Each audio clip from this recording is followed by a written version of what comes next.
old day out here up in the Tohoku area. I won't lie, my hands are frozen. The first little intro I want to give you is about the Japanese language itself, if you haven't looked into it at all or taken the time to learn anything about it.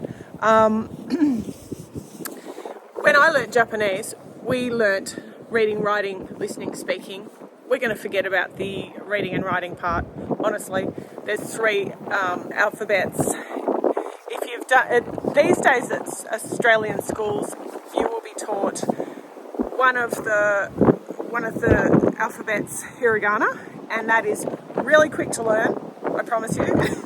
And you will be taught katakana, which is what they used when they didn't have the words for the Western things like Coca-Cola or television. They just sort of truncated their hiragana and created this new alphabet called katakana.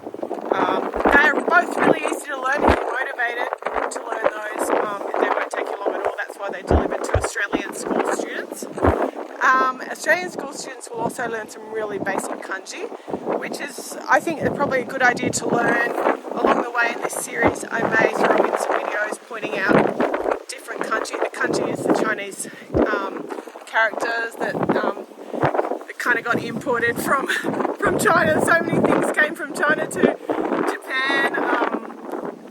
Yeah, it's an amazing history, worth looking into if it interests you at all. But the main thing I want to impart to you in this introduction, I may have mentioned earlier that I have postgraduate qualifications in language literacy and learning. Is that everything in the Japanese language it actually falls really simply on the 5 sounds a, I, u, e, o.